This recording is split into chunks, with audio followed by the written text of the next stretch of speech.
Je cherche beaucoup, donc je pense qu'au départ, je me positionnais plus comme photo-reporter. C'est-à-dire que c'était vraiment du vif, pas de mise en scène, voilà, mais avec toujours un côté, on va dire, artistique, ethno.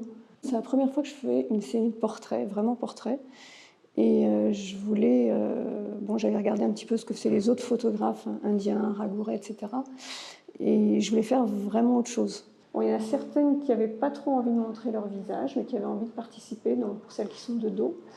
Et puis les autres, elles ont bougé comme elles avaient envie de bouger, et moi j'ai saisi l'instant.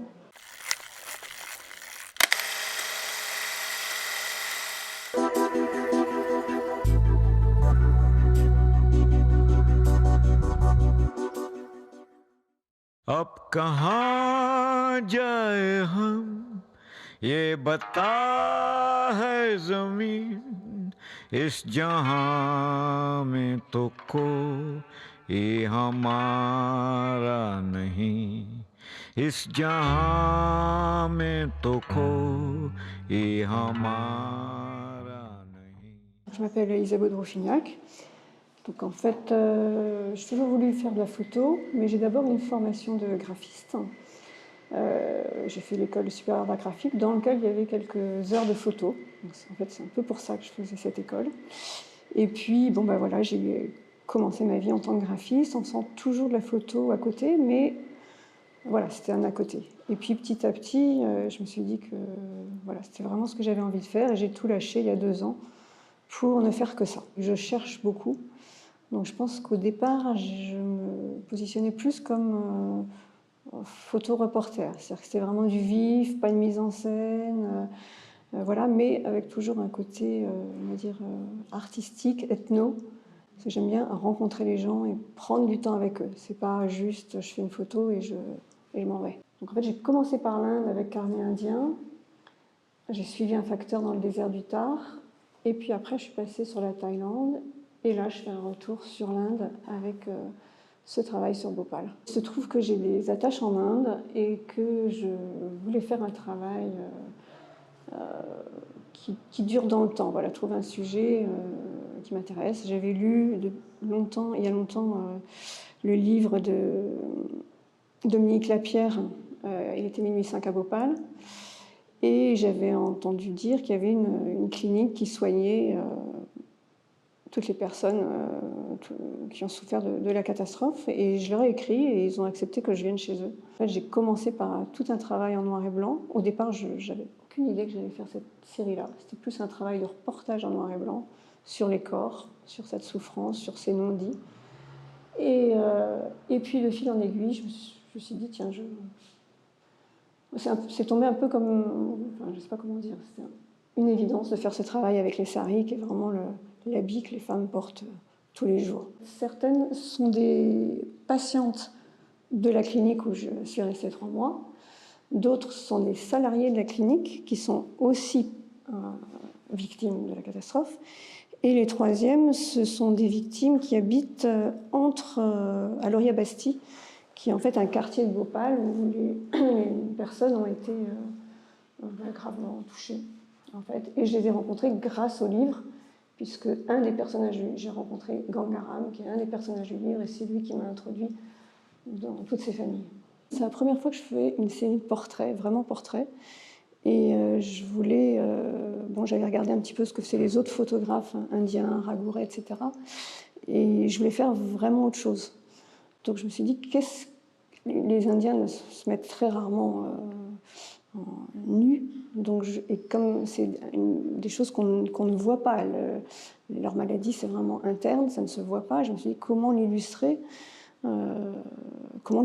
en fait. Et j'ai tout de suite pensé aux saris, puisque c'est quelque chose qu'elles portent tous les jours, ça leur colle vraiment à la peau, puisqu'en fait les Indiens, par exemple, ils n'ont pas de tenue nuit, c'est-à-dire que la tenue qu'ils mettent le matin fait 24 heures. Et ils changent. Enfin, c'est tout un, voilà. Donc je me suis dit, c'est vraiment quelque chose qu'elles ont en permanence sur elles et que ce serait un bon moyen d'imprimer des images que j'avais faites avant. En fait, j'y suis allée 3 fois. Une première fois juste pour un petit peu un repérage. Deuxième fois au mois de juillet, où là, je suis restée exclusivement dans la clinique. Et j'ai fait beaucoup de travail sur les corps, sur les soins. Et dans cette clinique, qui est dirigée par le monsieur qui est là sur le sari, ils ont une énorme bibliothèque où il y a toutes les informations. Donc j'ai pu trouver des articles de presse qu'on retrouve ici, qu'on retrouve là. J'ai pu avoir accès à des ordonnances, vraiment une mine d'informations. Et j'ai essayé, à travers tous ces saris, de raconter l'histoire à travers les saris. J'étais très étonnée de l'accueil que j'ai eu à la clinique. Et quand je leur disais que je voulais travailler sur cette catastrophe, j'ai eu vraiment un accueil formidable. C'est-à-dire qu'en fait, toutes ces femmes disaient enfin quelqu'un qui pense à nous et qui va parler de nous à l'étranger. Chaque fois, je les ai questionnées, je leur ai expliqué le projet. Et voilà, enfin, il y avait un interview et je leur posais des questions sur ce qu'elles pensaient et puis qu'elles nous racontent leur expérience. Alors il y a beaucoup de résignation, il y a de la colère pour certaines. Certaines vraiment continuent à se battre pour des meilleures compensations financières. Parce qu'il faut savoir que pour la majorité, ça tourne autour de 310 € ou 610 € par mensualité, 2,50 €. Donc pas de quoi de mettre de côté. Et voilà, donc certaines se battent, d'autres n'attendent plus rien. Mais encore beaucoup d'émotions dans la voix quand elles en parlent. Parce qu'en fait, si elles ne sont pas malades personnellement, elles ont toutes perdu quelqu'un ou un malade dans la famille. Cette personne s'appelle Satynath Sarangi et c'est lui qui dirige la clinique à Sambhavna, qui est une clinique où les patients sont tous des victimes de la catastrophe. C'est-à-dire que tous les jours, il y a encore des patients qui arrivent, puisqu'en fait, le terrain n'a pas été dépollué et le lac de décantation où se trouvent tous les déchets, pareil, est poreux. En fait, ils ont arrêté, ils avaient installé des pompes tout autour de la... Et en fait, ils ont arrêté ces pompes il y a 2 ans à peine. Donc, depuis 1984 jusqu'en 2016, les personnes qui n'étaient pas forcément là au moment de la catastrophe, mais qui se sont installées dans le coin, parce que forcément c'est le quartier le moins cher, ont bu de l'eau contaminée pendant 35 ans. Donc les effets sont un retardement, c'est-à-dire que certaines ont des enfants qui ont perdu la tête, d'autres qui ont des problèmes neurologiques, d'autres qui ont des problèmes physiques. Et toutes ces femmes, peut-être pour l'instant, certaines ont des choses, mais certaines n'ont rien. Mais ça risque de venir avec le temps, parce qu'elles ont toutes bu de l'eau polluée. En premier temps, des photos. Ensuite, avec toutes ces photos, des montages sur Photoshop de la taille du sari, que j'ai fait imprimer à Delhi, en un exemplaire, donc il y a à peu près une quinzaine de saris. Et sur ces saris, j'ai fait coudre des broderies. Et ensuite, j'ai monté 2 studios, un à la clinique et un dans une école. Et toutes ces femmes qui étaient d'accord pour participer se sont prêtées au jeu du portrait. Et je leur ai demandé de choisir la partie qu'elles voulaient mettre en avant dans les saris. Parce qu'un sari, ça fait 7 mètres de long, donc il y a beaucoup de parties cachées.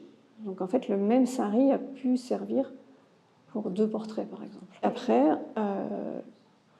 j'ai fait un montage avec des vues de Bhopal, voilà, pour donner un espèce de 3e niveau de lecture. En fait. C'était tout simple, il y avait un fond neutre et puis qu'est-ce qu'il y avait, un flash, mais vraiment un petit flash Cobra avec une petite lumière d'appoint, tout simple. Je pense qu'il y avait un vrai feeling qui s'était installé un peu entre nous et en fait, il y en a certaines qui n'avaient pas trop envie de montrer leur visage, mais qui avaient envie de participer, donc pour celles qui sont de dos. Et puis les autres, elles ont bougé comme elles avaient envie de bouger et moi j'ai saisi l'instant. Voilà, j'ai pas cherché quelque chose de particulier. J'ai été très touchée par ces 2 femmes qui sont quand même relativement jeunes et qui, là, ça se voit pas trop sur les photos, mais ils n'arrivent presque plus à parler ni à bouger. Donc en fait, beaucoup d'arthrose, beaucoup de problèmes d'élocution et en tout cas pour celle-là, pour Gulab, vraiment une grande grâce et une grande retenue. Et elle était vraiment très très touchante.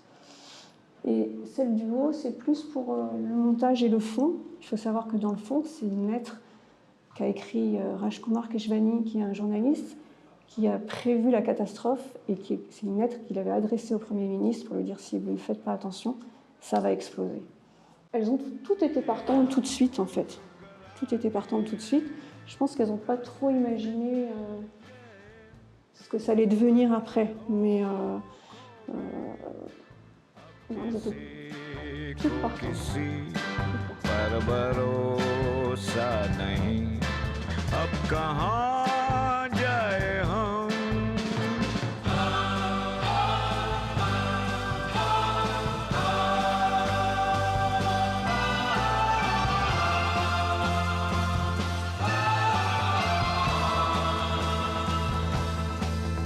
नफरत है निगाहों में, रियासत है निगाहों में, ये कैसा ज़हर फैला दुनिया हवाओं में।